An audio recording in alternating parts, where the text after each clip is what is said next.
Charlie. You're all right now. You are Paimon, one of the 8 kings of hell. Hold on, 8 kings? Last time I checked there was 9. Someone got demoted. Hold on. Yeah, hey, you didn't demote me, did you? Okay, because if it has to be someone, it should be Belith. Yeah, that guy sucks. Yeah, corrupt the humans by cultivating interest in demons. That's exactly what I've been doing.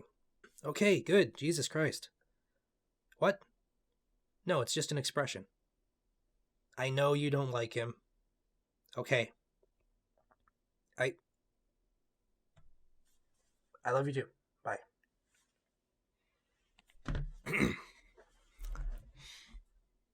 Alright, welcome back to another riveting installment of Demonic History, the series in which we discuss all things related to the topic of demonology. In my previous video on the demon Valak, I asked you guys to vote in the comments for the next demon you want me to cover, and it was a landslide victory for Paimon. His competition had no chance in hell. Which is great for me because due to his appearance as the main overarching antagonist in the massively successful, critically acclaimed Ari Aster horror film Hereditary, a video on Paimon is easily marketable. But where did Hereditary get the name Paimon? And just who is this demonic entity beyond the confines of the film? Let's get into it. So before we actually get into Paimon himself, some context on Goetic demons as a whole needs to be provided. Those of you who have seen my previous videos may have heard some of this information before, so just bear with me here. Most people familiar with the topic know that when someone is speaking of Goetic demons, such as Paimon, they are referring to the 72 demons listed in the Ars Goetia, a famous list of demons said to have been sealed by King Solomon of the ancient Israelites, located in the 17th century grimoire known as the Lesser Key of Solomon. And that isn't wrong, but there's a lot more to it than that. You see, the 72 demons in the Ars Goetia, Paimon included, did not originate in the Lesser Key of Solomon. To somewhat pinpoint the origins of King Paimon, we have to go back much farther than that. To start, where did the idea of Goetic demons even come from?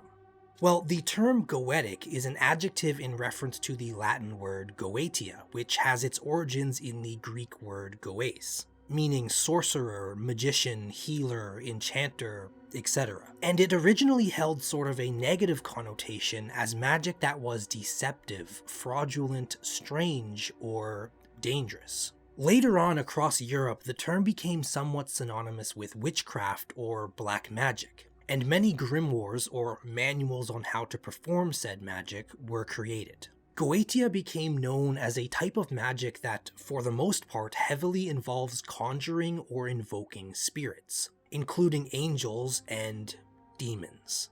The large majority of Goetia is also referred to as Solomonic magic due to its origins in the alleged writings of King Solomon. And this is where our so-called Goetic demons come from.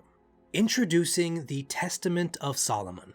I won't go into full detail on this here because it's not entirely relevant to today's topic, but the Testament of Solomon is a text said to have been written by King Solomon, biblical ruler of the ancient kingdoms of Israel and Judah, or rather, Samaria and Judah.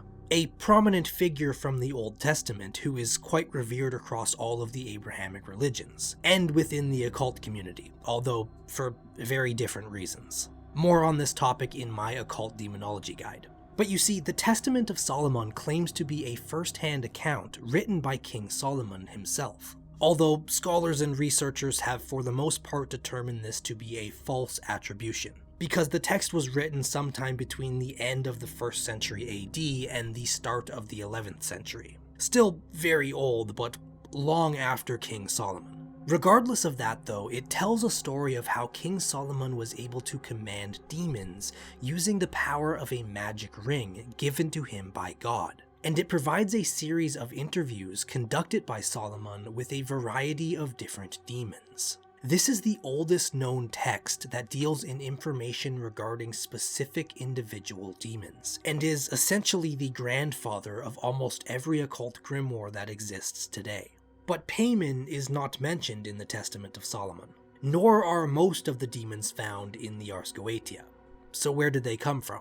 Well, jump ahead a few hundred years to the 15th century and multiple other manuscripts on the topic of demonology and magic were created by various authors. Although many of them, just as the Testament of Solomon, were also attributed to the writings of King Solomon. These grimoires contained names and descriptions of demons that were said to have been sealed and commanded by King Solomon. Now, as I said, it should be noted that the demons listed in these 15th century grimoires don't exactly match up with the demons mentioned in the Testament of Solomon, nor are the lists even consistent between each grimoire. In fact, for many of these demons, these 15th century grimoires are the first known mention of them in history. Or, I suppose it would be more accurate to say that manuscripts containing lists of demons prior to the 15th century are difficult to track down, to say the least. Let's just say things become very fragmented and murky beyond this point, and it may be a topic I delve into in another video, but not today. But still, whether it be 15th century grimoires or scattered documents that are much older, it still begs the question, where did the authors get these demons from? Well, for the most part, we don't really know. What we do know, however, is that many of these demons have their origins in more ancient mythologies. We're talking anything from Jewish to Arabic, Greek, Roman, Egyptian, and even Zoroastrianism and ancient Mesopotamian influences. It's generally accepted that these entities were once pagan deities that were demonized in the wake of Christianity. Unfortunately, there isn't much in the way of documentation on which pagan deity each demon is linked to. If there was such documentation at all, it has been mostly lost to time. And so there are only a few Goetic demons today that we can somewhat link to pagan deities, and even then, most of it is just educated guesses. We'll briefly explore this topic in regards to Paimon near the end of the video. But for now that you understand that the demons in the Ars Goetia come from a long line of medieval manuscripts and are ultimately perverted versions of more ancient deities, let's take a look at the first known mention of Paimon as a demon. So as I just explained, the true source of many Goetic demons is murky at best. We can only trace them back so far before the trail goes cold and it seems they just appeared out of nowhere. Generally speaking, the oldest manuscript we can point to containing a complete list of Goetic demons, and typically the one that I usually start with, is a 15th century French grimoire known as Livre Des Esperitz, or in English because my French sucks, the Book of Spirits. It's important to note that this text contains materials and ideas from as far back as at least the 13th century, potentially even older. But as I explained earlier, finding such sources, and more specifically pinpointing the origins of many of these demonic names, becomes very difficult beyond this point. Typically, unless we're talking about a specific few demons like Belial or Asmodeus, for example, whose names originate in biblical texts, the Book of Spirits and its list of 46 demons is going to be your earliest mention of a lot of Goetic demons. This text would inspire future grimoires containing lists of demons, with each text slightly changing, subtracting from, or adding to the list, until eventually we have the list of 72 demons we all know and love, the Ars Goetia. So, what exactly does the Book of Spirits say about Paimon? Well, in this text, Paimon actually goes by Paimon, although I'm not 100% sure it's pronounced in that way. No one really uses it. As I like to mention in all of my Goetic demon videos, it's important to remember that every demon has multiple variations of their name due to the many different translations of it throughout the history of occult literature. It's also worth noting that while I typically pronounce the name as Paimon, another common pronunciation you may have heard is Paimon, both of which at this point are generally accepted pronunciations. Anyways, in the Book of Spirits, Paimon is listed as one of the 4 principal spirits. the second to be exact, and it is stated that he resides in the west. The other principal spirits being Orient, more commonly known as Orions of the east, Amoimen or Amaimon of the south, and Equi or Aegean of the north.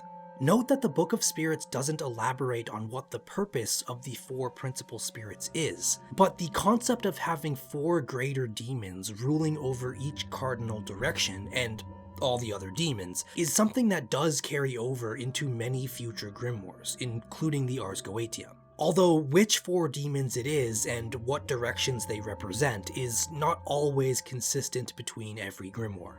Now, the meanings behind the four cardinal directions and what they all symbolically represent varies greatly between different cultures and belief systems. But as far as demonology goes, despite whatever other spiritual significance one might apply to the four directions, the Ars Goetia tells us that these four directions actually represent literal regions or quarters in which the four great kings rule over. And this is a very important factor to consider when summoning a demon through Solomonic methods. You see, each Goetic demon is under one of these four principal spirits, or great kings as they are referred to in the Ars Goetia.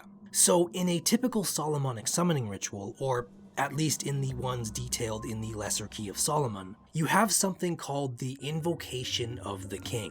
This is an invocation you would read out loud addressing one of the four principal spirits, basically commanding them to compel one of the demons under them that you are attempting to conjure to come forth. Essentially, it's like emailing the demon's boss to help you set up a meeting with the desired demon under them.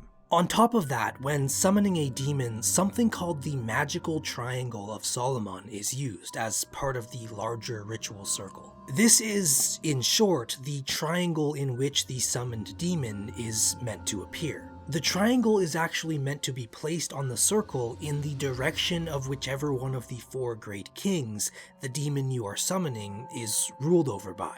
Note also that if it is one of the four great kings you intend to summon, this rule also applies. You face their direction when summoning them. So, in the case of Paimon, you would face west. Now, unfortunately, within these Solomonic grimoires, it only states which great king and direction a demon is associated with for a few demons, and there is no obvious pattern to these associations. So we actually don't know which direction to face or which great king to invoke when summoning most Goetic demons. As stated in observation notes within the Ars Goetia, it appears as though the compiler of the text left it up to the magician to determine which of the four great kings each spirit was under. But anyways, let's get back to the Book of Spirits. I suppose it's also worth noting that, according to this text, the only demons above the four principal spirits, and therefore the only demons above Paimon, are Lucifer, Beelzebub, and Satan. Which in the case of this text, and actually in much of demonology, are three separate demons. Not the same guy. To be more specific, it states that Lucifer is the sovereign ruler of hell. Under him would be Beelzebub and then Satan. And under Satan would be the four principal spirits, who seem to be equal in rank. Outside of that, the Book of Spirits also provides us with our first description of Paimon, which is as follows. Paimon appears in the likeness of a crowned woman, very resplendent, and rides a dromedary. For those of you who don't know, a dromedary is an Arabian one-humped camel bred to be quick and light. Anyways, it then says whoever compels him should face west. And he tells the truth of what is asked of him, and teaches all sciences to the master, and reveals all hidden things, and gives dignities and great lordships, and fully brings the master's evildoers to mercy, and is lord of 25 legions. For those of you who are new to the subject, the master it is referring to here is not talking about Lucifer or Satan or any other demon above Paimon, but rather to whoever summons Paimon. You see, Solomonic magic is largely based on the concept of commanding demons using the power of God, often invoking the names of God and angels and even higher ranking demons, as we just discussed, to assert power over the demon. Contrary to popular belief, and what horror movies like Hereditary would have you believe, the large majority of documented demonic summoning rituals do not involve the worship of demons, human sacrifice, or anything of the sort. In fact, it is not really a partnership with a demon in any way. Rather, much like the story of King Solomon, you are enslaving said demon to carry out your commands. Because of this, in many grimoires, the summoner or conjurer of the demon is referred to as the master. So as the description states, when summoned, Paimon is able to teach you all sciences. He is able to reveal hidden things to you, give you dignities and great lordships, and finally, to bring your evildoers to mercy. By your evildoers, I assume it's referring to your enemies or those who would do you harm. Now, it says here that Paimon is lord of 25 legions. But what does that mean? Well, as I've probably explained 3 or 4 times throughout my videos so far, a legion in the context of demonology is simply referring to a grouping of lesser demons commanded by a greater demon, similar to the legions of the Roman Empire. This is a very common element within demonology, and pretty much every Goetic grimoire provides a legion count for each listed demon.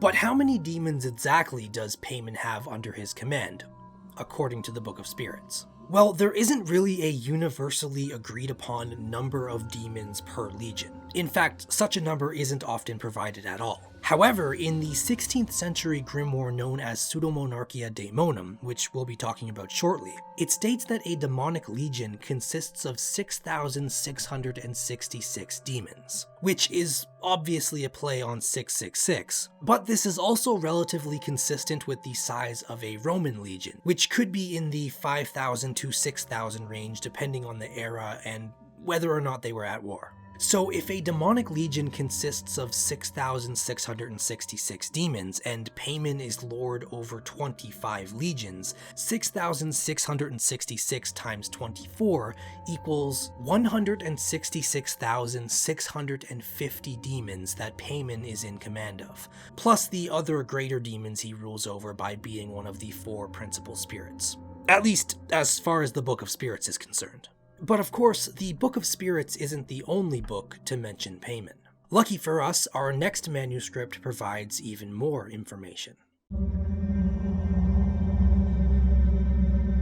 So the next manuscript we're going to take a look at is another 15th century manuscript known as Liber Officiorum Spirituum, or in English, the Book of the Office of Spirits, which is believed to be an elaboration on the previous Book of Spirits we just discussed. The manuscript contains a list of 82 demons, which is quite the jump from the 46 in the last one. Still, however, the structure remains mostly unchanged. It starts by saying that there are 4 kings of the air, Uriens of the east, Paimon of the west, Amaimon of the south, and Aegon of the north. If you couldn't tell, this is exactly the same as the 4 principal spirits in the Book of Spirits, just under a different title. But I want to take a second to explain what exactly it means by kings of the air. You see, going back to the Book of Spirits, it mentions that Lucifer resides in hell, Beelzebub reigns in the eastern parts, but Satan dwells in the air near us. This is basically just to say that Satan is here on Earth. Always. Typically, in demonology, saying a spirit is in the air is essentially just saying that they dwell on Earth. In our air. In fact, even in the Bible this is mentioned. Ephesians chapter 2 verse 2 says, "In which you once walked according to the course of this world, according to the prince of the power of the air, the spirit who now works in the sons of disobedience." This is interpreted to be in reference to Satan, labeling him as the prince of the power of the air. Also worth mentioning that in the 11th century, philosopher, psychologist, theologian, and historian Michael Sellis wrote a text on demonology called De Operatione Daemonum, or in English, On the Operation of Demons. Within this work, he separates demons into 6 classes based on where the demons reside. The second class of demons in this text is known as the aerial, and these demons are said to occupy the lower air that is in contact with us, which seems to be exactly what the Book of Spirits is referring to when it says Satan dwells in the air near us. So when it lists Paimon as one of the 4 kings of the air, it is saying that Paimon is one of the 4 kings under Satan residing here on Earth, in the air near us. The king of the west, to be specific. Note also that all of the demons Paimon or the other 3 great kings rule over are also spirits of the air, and therefore also reside on Earth. Anyways, the Book of the Office of Spirits also lists the, quote, 3 demons in the art of necromancy: Lucifer, Beelzebub, and Satan. And to further what I said about Paimon and the other kings of the air being on Earth with Satan, as part of Satan's description, it mentions them, saying, quote, "Note that Satan abideth in an obscure air, and that the 4 princes or 4 kings unto which king's power is given, to herd the land, the seas, the trees, and they be of the Orient. Satan knoweth the virtue of these kings." So basically Satan leads and empowers these 4 on Earth, and he knows them well. I know we seem to be talking a lot about Satan in a video on Paimon, but I just wanted you to have a solid understanding of Paimon's title here and where exactly he stands in the hierarchy. Basically, he's one of Satan's 4 lieutenants, if you will, stationed with him here on Earth. But let's now take a look at what else the Book of the Office of Spirits says about Paimon. It's quite a bit more descriptive than the description in the Book of Spirits. It first states that Paimon holds the rank of king, which we already know. It then says, "He appeareth and speaketh with a hoarse voice, and he being called is more obedient to the will of Lucifer than any other kings be." Now, this part is very interesting because no other Goetic demon really has anything like this in their description. It is specifically stating that Paimon is very obedient to Lucifer, more so than any of the other demon kings. Basically the teacher's pet of demons here.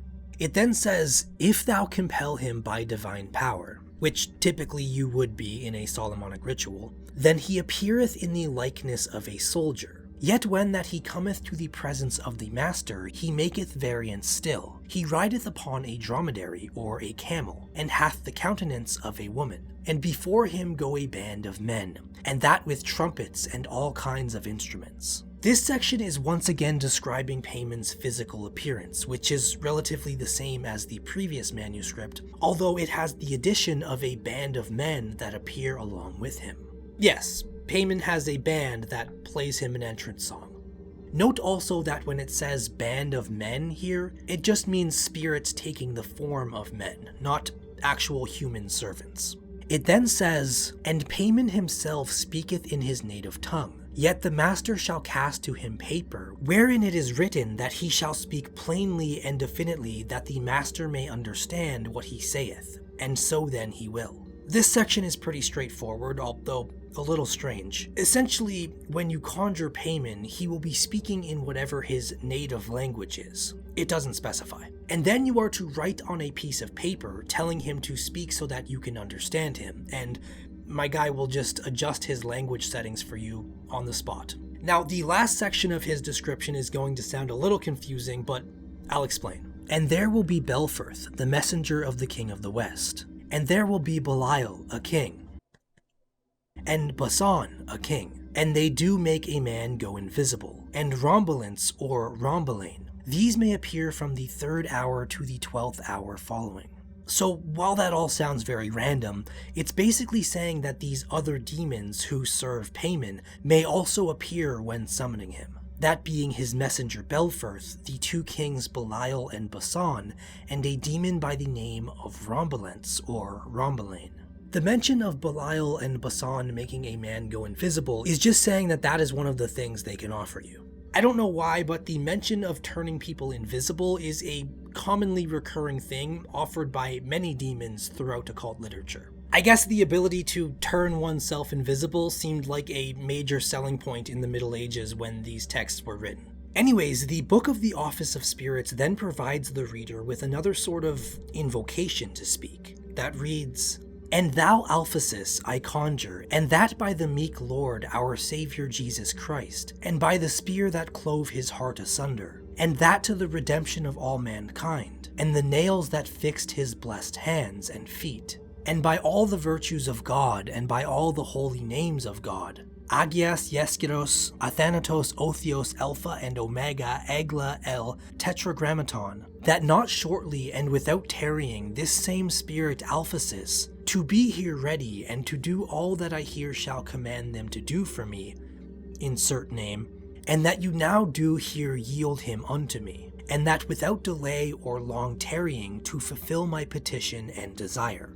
So be it. So what this is actually a request to have not Paimon himself do your bidding, but another one of his underlings known as Alphasis. In some texts, it actually advises against summoning one of the 4 great kings directly. And while this one makes no mention of that, it at the very least doesn't want you asking Paimon to do stuff directly. Hence why the description of Paimon in this text mentions his closest servants appearing, and then even goes a step farther and requests that those servants bring forth another who can fulfill your desires. So you're really going down the chain of command here. And speaking of the demons that serve under Paimon, there is another section within the Book of the Office of Spirits, or rather within one transcribed version. It's difficult to explain the intricacies of this document. The text itself is likely made up of more than one older manuscript, and there are multiple versions. But anyways, there is for whatever reason another section on Paimon that again provides his description and actually gives us a list of demons that serve under him.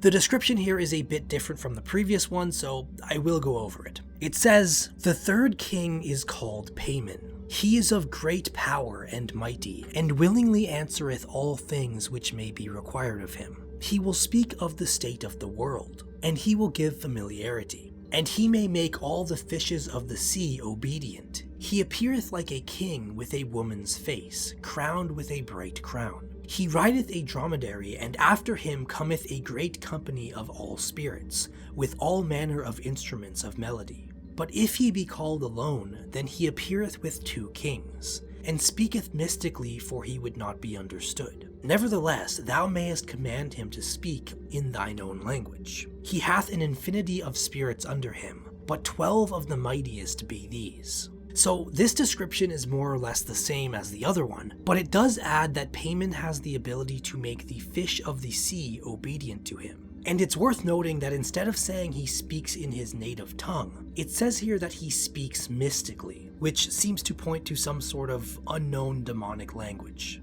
Anyways, it then lists 12 of his mightiest servants, and explains what each of them are capable of doing for the summoner. They are as follows: Belial, Barson, which I believe to be the same as the previously mentioned Boson, Gordosar, Batath, Mystalis, Lechor, Sagane, Kalios, Kagan or Kogan, Suche, Real, and Lame. For the sake of time, and because this is a Paimon video, I'm not going to read off all of their individual descriptions, but just know that they offer a variety of things from love to truthful answers, knowledge in sciences, treasure, and other things commonly offered by demons in these texts. The only demon on this list that might be worth briefly discussing individually is the demon known as Real. You see, in Real's description, it states that he appeareth like a dromedary, which, as you know, is the animal Paimon appears on. So Real taking this form and also being a servant of Paimon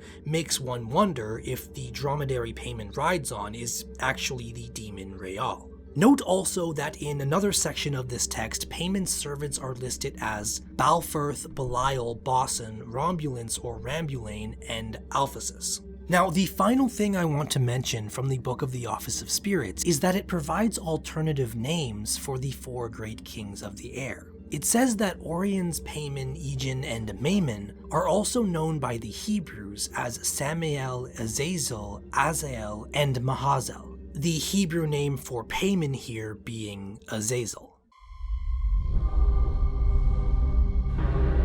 Now, many of you have likely heard the name Azazel before, as he is fairly widely known among people who are interested in the occult and esoteric beliefs. But perhaps you did not know that Azazel is potentially the same entity as Paimon, at least according to certain occult works. Now, unfortunately for me, because certain texts like the Book of the Office of Spirits say that Paimon is Azazel, I now have to open up a whole other can of worms and explain to you who Azazel is. Because, however, Azazel probably deserves an entire video of his own, and I already went over this story in my Christian demonology guide, I am going to be as brief as possible here. So let me take you on a brief journey through an ancient biblical text known as the Book of Enoch, or First Enoch, written around 300 BC. The Book of Enoch is what is known as an apocryphal text, or simply Apocrypha, which are essentially ancient books that were once part of some versions of the Bible, but were removed and rejected by the church, in some cases due to their controversial, contradictive, or disturbing content, and in other cases simply because they were not believed to have been written with any divine influence. They are not considered by many denominations to be biblical canon. However, a select few have kept these apocrypha as part of their scripture, and do consider them canonical. The Book of Enoch remained biblical canon from 300 BC until about 300 AD, when it was rejected by the church. But interestingly enough, it contains something the Bible does not directly speak of. That being the origin of demons. You see, in the Bible, in Genesis chapter 6 verses 1 to 2, it says, "And it came to pass when men began to multiply on the face of the earth, and daughters were born unto them, that the sons of God saw the daughters of men, that they were fair, and they took them wives, all of which they chose." Essentially, what it's saying here is that the sons of God, which in this case is referring to angels, lusted after human women. This event is also mentioned in the Book of Jude, where it references a group of angels that give themselves over to fornication and going after strange flesh. Now, neither Genesis nor Jude speak much more about this specifically, but the Book of Enoch does. In fact, it tells the story in full, which I must say does make it seem as though it is missing from the Bible. Anyways, the super abbreviated version of events that occur in the Book of Enoch is that some several hundred years after creation, a group of angels known as the Watchers were sent to Earth by God to look after humanity and to guide them where needed. However, a slight problem arose. These angels became sexually attracted to human women and joined together in a conspiracy to act against God's wishes and have children with these women. On top of that, the Watchers also shared forbidden knowledge with the humans. The worst of this knowledge being spread by a Watcher known as Azazel, who taught mankind how to make weapons and armor as tools of war, and taught women cosmetics, and how to use bracelets, ornaments, and precious stones to enhance attraction and beauty, which ultimately led to vanity and promiscuity. It is often said that Azazel is the root of all corruption in mankind because of the knowledge he shared. And we'll get back to him in a second, but I do need to finish this story for it all to make sense. So born out of this forbidden and unholy act of fornication between the Watchers and the human women, the children these women gave birth to were not human. They were, according to First Enoch, giants known as the Nephilim.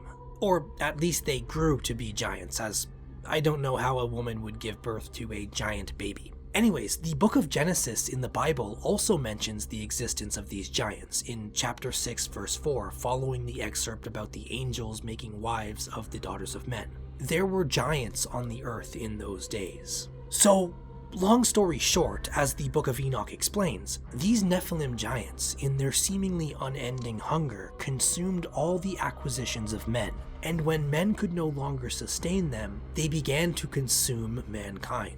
Eventually, in their desperation, they turned to cannibalism, and began killing and devouring each other. The world was plunged into chaos because of these creatures. So, what does God do about it? Well, he sends the archangel Uriel to warn Enoch's great-grandson Noah of a great flood. And, well, I'm sure I don't have to explain the story of Noah's Ark to you, but yeah, according to the Book of Enoch, the great flood in the Bible was God's ultimate answer to the chaos caused by the Watchers and their unholy offspring. But before the flood, he did a few very important things. First of all, he sent the archangel Gabriel to incite a civil war amongst the Nephilim, forcing them to suffer and kill one another in their final days as punishment for their sins. Secondly, the Archangel Michael was sent to bind all of the Watchers for 70 generations in the valleys of the earth until the day of their judgment, when they would be led off into the abyss of fire. But unlike the story of the fall of Lucifer, it is not these fallen Watchers that become demons in this story. It is actually the Nephilim giants. You see, suffering and death was not enough of a punishment for the bloodshed caused by the Nephilim. God would continue their punishment even after death by placing a curse on their spirits. In 1 Enoch chapter 15, God says, "And now the giants who are produced from the spirits and flesh will be called evil spirits on the earth, and their dwelling will be on the earth." He goes on to say that these evil spirits will afflict, oppress, destroy, attack, do battle, and work destruction on the earth, and cause trouble. They take no food, but nevertheless hunger and thirst and cause offenses. Basically, God bans the spirits of the Nephilim giants from entering heaven, and banishes them to the earth, where their only purpose is to attack and torment mankind. They became what we now know as demons. Now, I just skipped over a lot of details in that story because that isn't really the topic today, so if you do want the longer version, head over to my Christian demonology guide after this, where I tell the more complete story. But let's circle back to the reason we're even talking about the Watchers.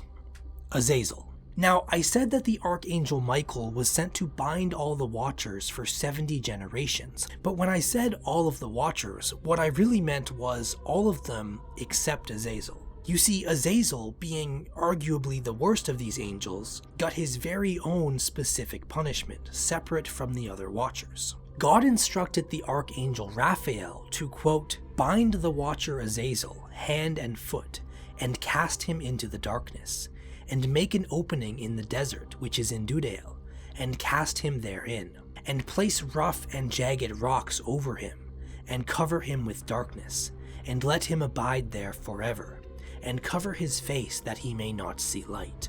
And on the day of the great judgment he will be cast into fire." So, the ultimate fate of the fallen Watcher known as Azazel was to be buried deep in a pit in the desert of Dudael until the day of judgment, when he will be cast into fire. Now, as I was saying earlier, according to later occult works like the Book of the Office of Spirits, this fallen Watcher Azazel is another name for the demon Paimon.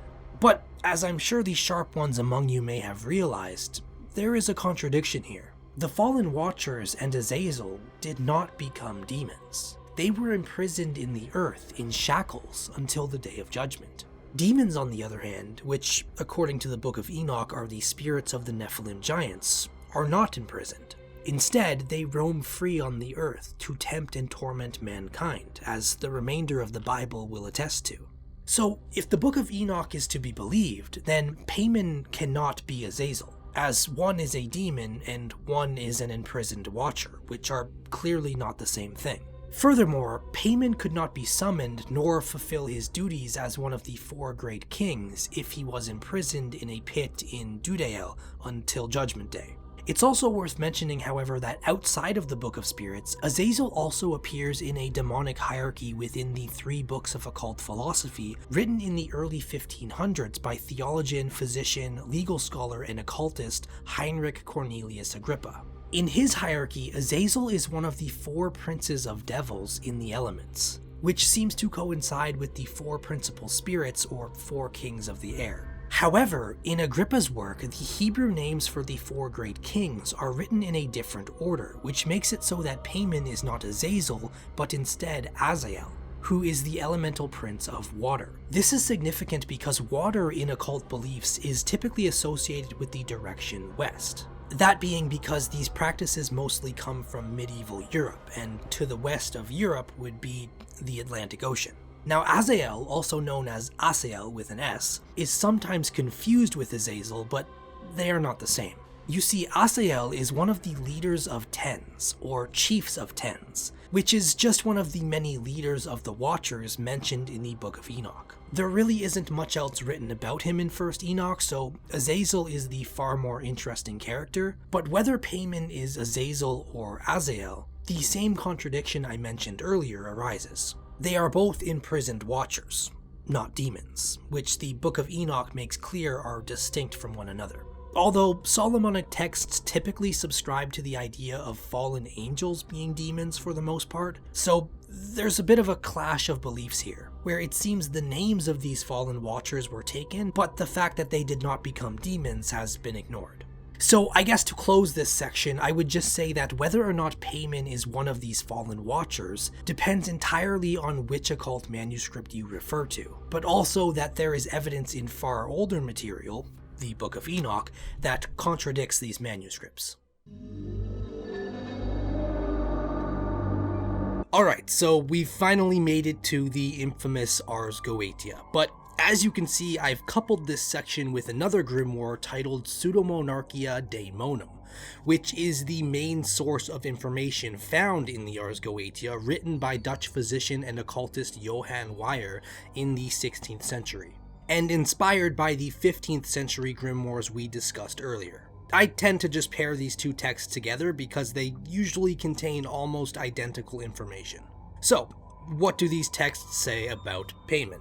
Well, first, it should be noted that within Pseudomonarchia Daemonum, Paimon is listed as the 22nd demon, while in the Ars Goetia, he is listed as the 9th.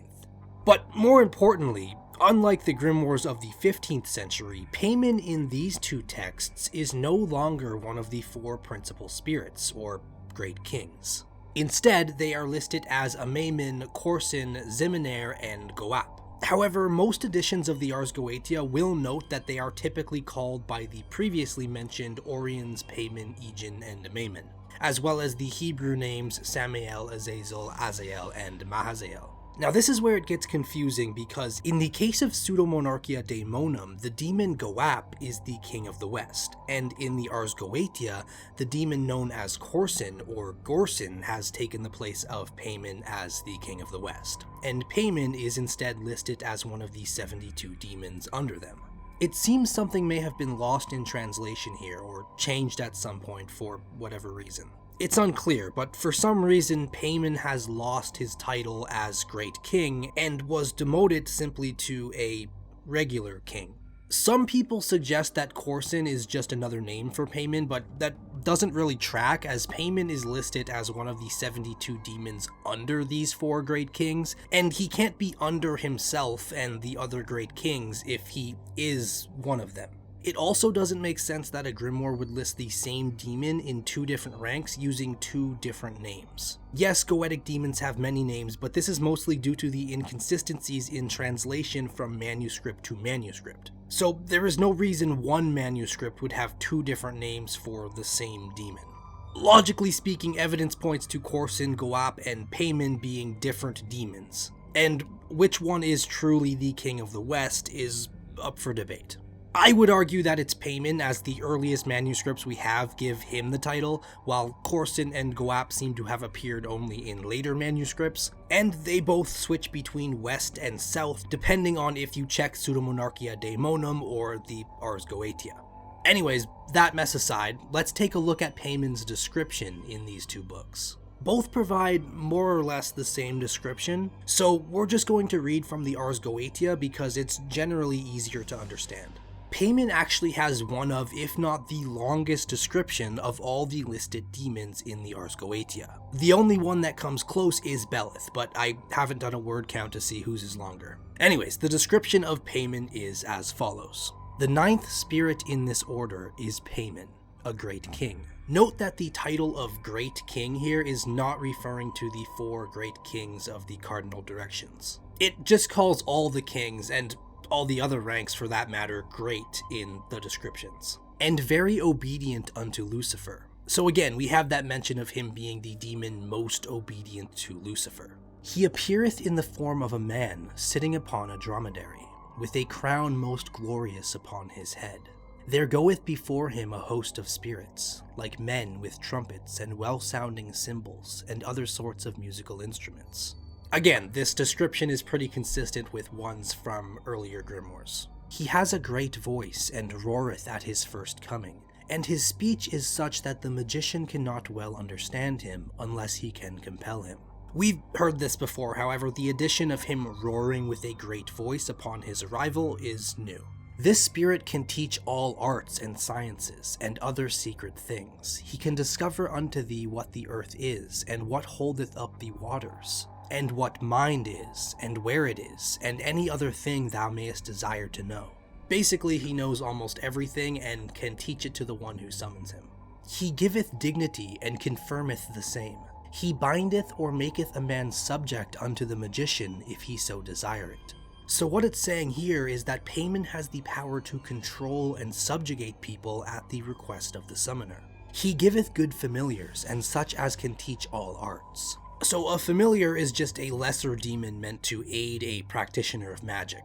And as it says here, Paimon can provide you with good ones. He is observed towards the west. Now this line is interesting because it's been taken from earlier Grimoires in which Paimon was the king of the west. So one would face west. However, in the context of the Ars Goetia, Corson is the king of the west. So having to face west when summoning Paimon would imply that Paimon is one of the demons under Corson specifically. Now in Pseudomonarchia Daemonum, it actually says that at the calling up of him, the exorcist must look towards the northwest because there is his house. We have looked to the northwest and called you in. The reasoning behind these slightly differing directions is unclear. Perhaps another error in translation. Anyways, let's get on with the description. He is of the order of dominations or dominions. He has under him 200 legions of spirits, and part of them are of the order of angels, and the other part potentates. So the first part here is actually in reference to the order of angels Paimon was a part of before his fall. Without getting too off topic and diving into an angelology rabbit hole, the Order of Dominions is part of what's known as the second sphere in Christian angelology. They are the fourth highest ranking position in the orders of angels, and their purpose is essentially to govern over humanity and the universe, as well as pass down orders from higher ranking angels to the lower ranking ones. The Ars Goetia is claiming that this was Paimon's role as an angel. It also states that part of his 200 legions of demons are those that were once members of the Order of Angels, which is the lowest order in Christian angelology, who are essentially guardian angels and the closest angels to humanity and the material world.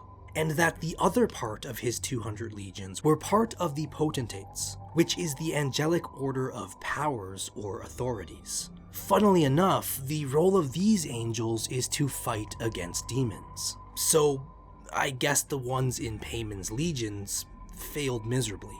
They became the very thing they swore to destroy.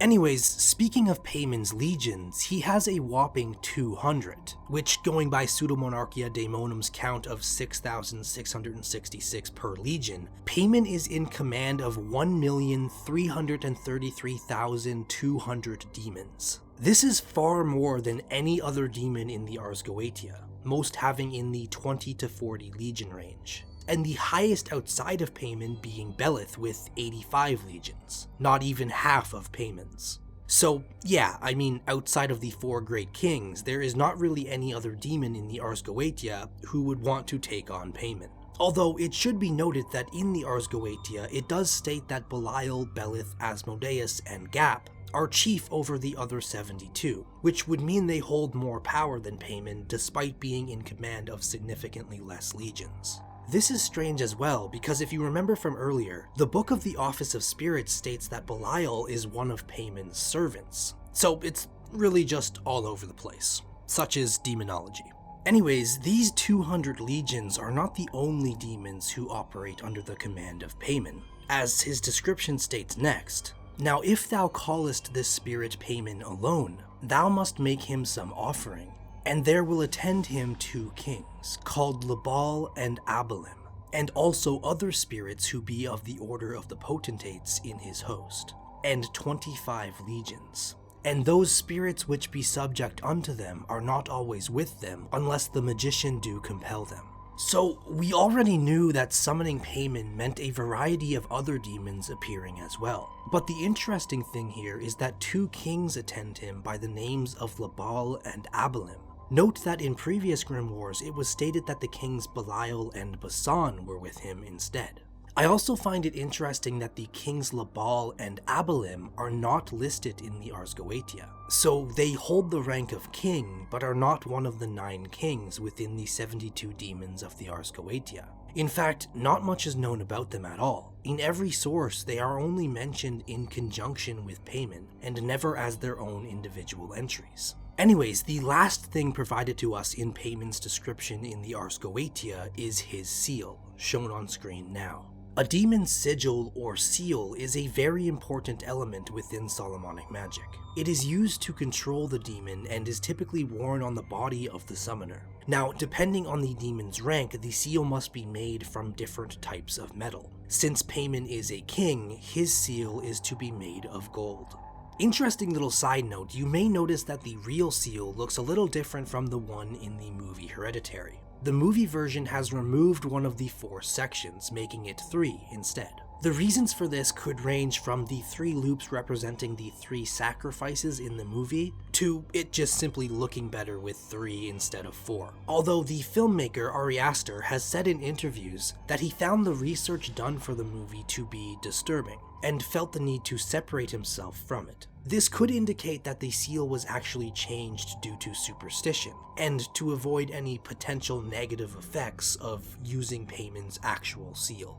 Anyways, there isn't much more information on Paimon within Pseudomonarchia Daemonum or the Ars Goetia, but there is a specific version of the Ars Goetia that does add something I would like to briefly discuss.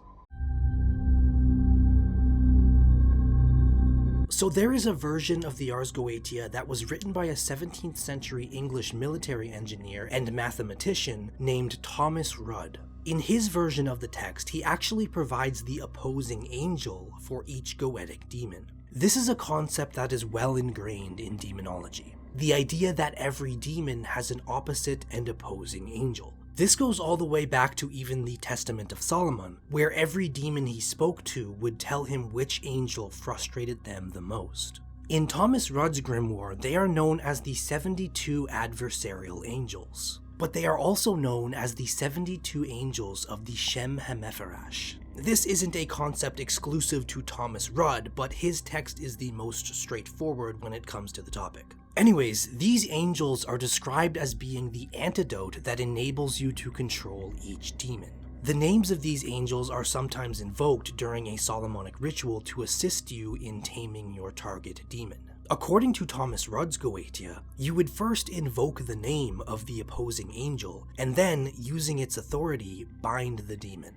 In Thomas Rudd's version of the Ars Goetia, the seal for these angels is provided next to the seal of the demon they oppose. So, while this video is about Paimon and not angels, I would be remiss if I did not briefly explain who Paimon's opposing angel is. So the angel that opposes Paimon is known as Haziel, spelt either with a Z or an S, and you can see his seal on screen now next to Paimon's. You'll notice that the angelic seal, instead of containing a symbol like the demonic seal, has Latin written in it. This Latin is actually what is known as the Psalm of Invocation. Each angelic seal has a different verse from a psalm in the Bible, with the exception of one angel that has a verse from Genesis instead. The psalm for Haziel is Psalm 25 verse 6, and it reads, "Remember, O Lord, thy tender mercies and thy loving kindness, for they have been ever of old." Haziel is the 9th angel of the Shem HaMepherash, obviously because Paimon is the 9th demon in the Ars Goetia. He is a member of the cherubim choir in the angelic hierarchy, which, just for comparison's sake, is 2 ranks higher than what Paimon is said to have been when he was an angel. Haziel is an angel that represents divine forgiveness, mercy, and compassion. He is said to obtain God's mercy, favors of the great, and the execution of promises. There really isn't much more information on Haziel beyond that, as is the case with most of the 72 adversarial angels. The Goetic demons have a lot more lore than their opposing angels. All you need to know is that Haziel rules over Paimon and is effectively his archenemy. So normally the Ars Goetia would be our last stop in these videos, but because Paimon is such a popular guy, he does appear in a few other grimoires from the 17th to 19th centuries. and I'd like to share with you some of the information they provide as well. The first of these grimoires is known as the Grimoire of Pope Honorius, said to have been written by Pope Honorius III, who lived from the year 1150 to the year 1227. Although, much like the grimoires attributed to King Solomon, this has also been determined to be a false attribution, as the text has been dated to be from the 17th century at the earliest. The interesting thing about this grimoire is that it was specifically designed to be used by a priest. An occultist and author from the 1800s by the name of Eliphas Levi wrote that the Grimoire of Pope Honorius was, quote, the manual of the bad priests who practiced black magic during the darkest periods of the Middle Ages. Now, this text doesn't actually contain lists and descriptions of demons, but rather only the rituals to summon them.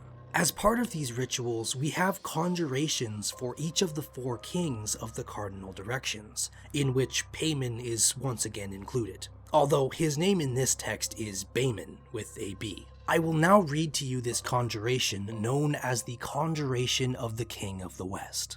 O Paimon, most potent king, who reignest in the western quarter, I call and invoke thee in the name of the deity.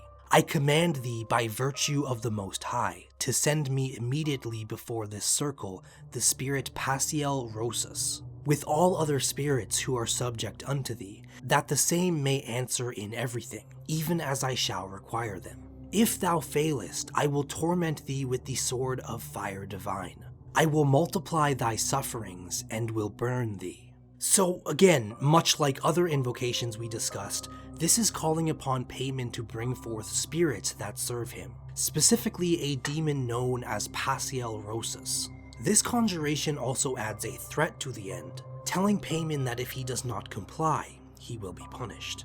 Moving on to the next grimoire, we have a text from the early 17th century known as the Book of Abramelin. This book is the alleged writings of a Jewish man named Abraham from Worms, Germany, who traveled to Egypt and was taught a system of magic from a mage known as Abramelin. This mage allegedly offered Abraham 2 manuscripts containing knowledge of Kabbalistic magic, but makes him swear an oath binding Abraham to the service of God and the divine law. Now, I say allegedly because, once again, while this book claims to be from the year 1458, it's been dated to be from about 1608. The first section of this book tells Abraham's story in the form of a first-hand account addressed to his son.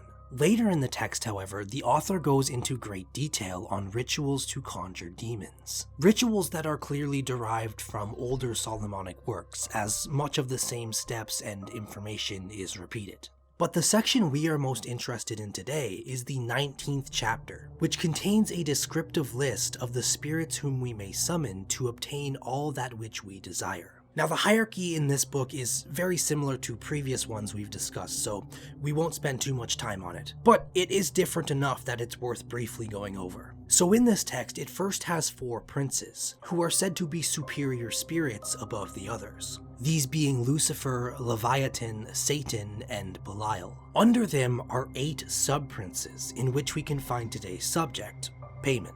And among these 8 sub-princes, 4 of them are known as the evil kings of the 4 quarters, that being Oriens, Paimon, Araton, and Amaimon. It's interesting though that this text has these 4 not alone, but as part of a group of 8 sub-princes. This is possibly what this was referring to. One of the 8 kings of hell. The Ars Goetia has 9 kings, in which Paimon is included, but the Book of Abramelin has him as one of the 8 sub-princes instead. The rituals described in this text are kind of too long and detailed to go over in this video, but just know that the invoking of the 8 sub-princes is a commonly recurring part of it, mostly for the purpose of having them provide you with the demons that serve them to do your bidding, much like the rituals we discussed from previous grimoires. This text also provides a list of spirits that are servient to each of the sub-princes, many of these spirits not appearing in the Ars Goetia or similar works outside of this one.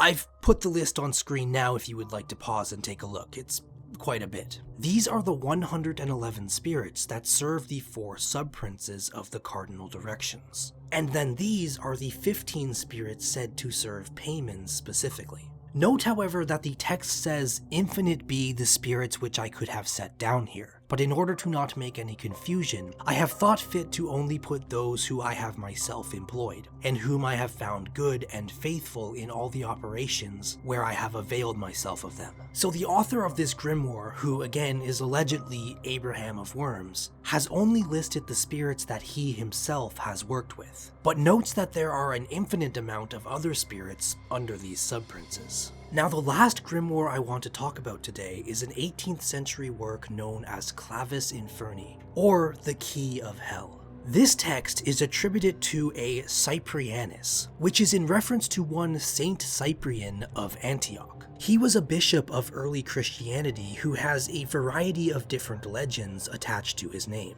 One such legend is that he dabbled in dark magic before his conversion to Christianity, and that he wrote a book detailing this magic. As such, it became common for grimoires originating from Scandinavia to attribute their teachings to Cyprianus. Anyways, the reason I bring this text up is because it actually has an illustration of Paimon, who is once again noted to be the King of the West. As you can see here, Paimon is depicted as a crowned man holding a scepter, and with him is some sort of creature resembling a black-horned sphinx or manticore. Also in this illustration is a seal for Paimon that is very different from the one depicted in the Ars Goetia. Even more interesting than that, this text provides us with the angel and name of God used to control Paimon. The name of God used to control Paimon should be Shaddai, or SHDI, but the angel who has control over him is what really caught my attention. It is not Haziel, as Thomas Rudd's Goetia and the 72 angels of the Shem HaMephorash suggests. Instead, it is actually the archangel Raphael.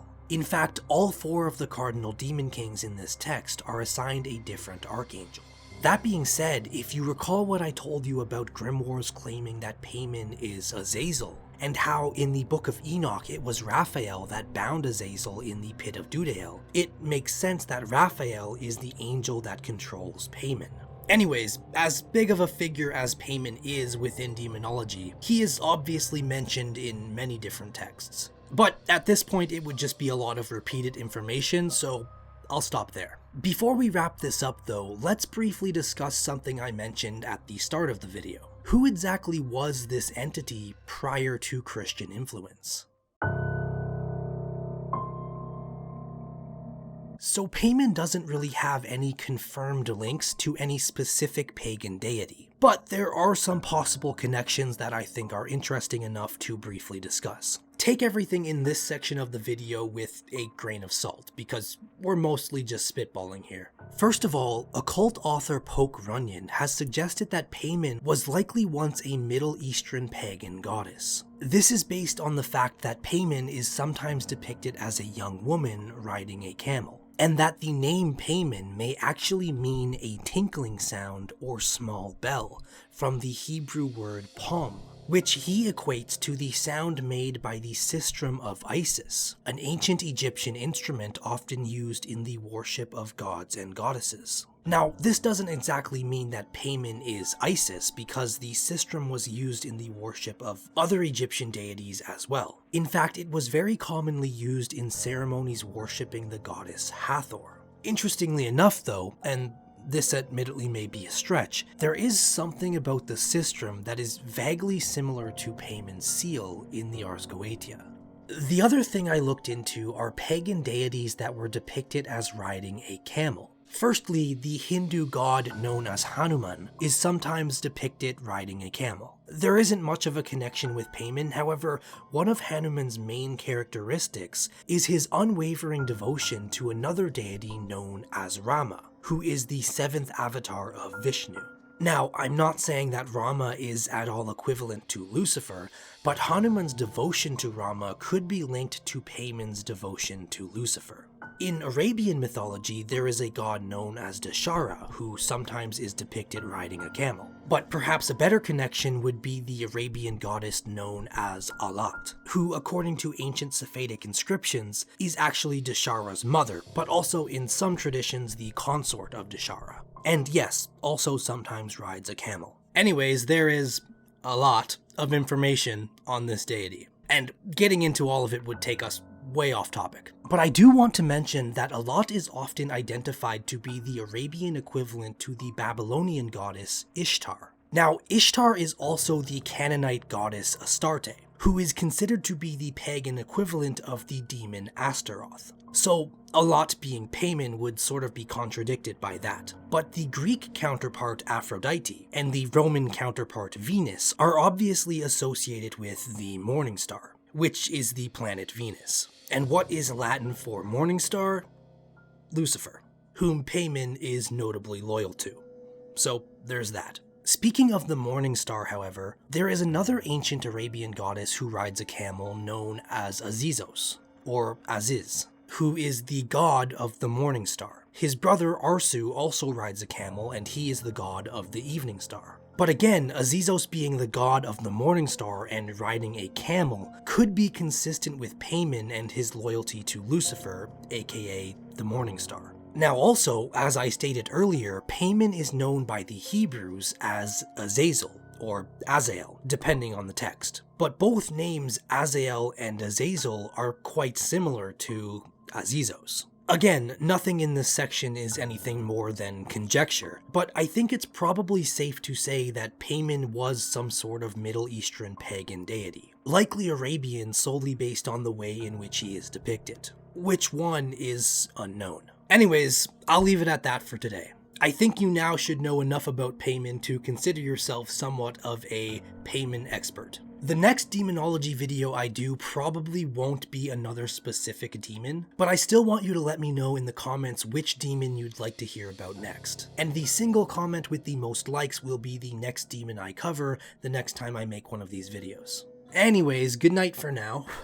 Be sure to put your teeth under your pillow for Paimon. Yes, all of your teeth. Paimon wants them.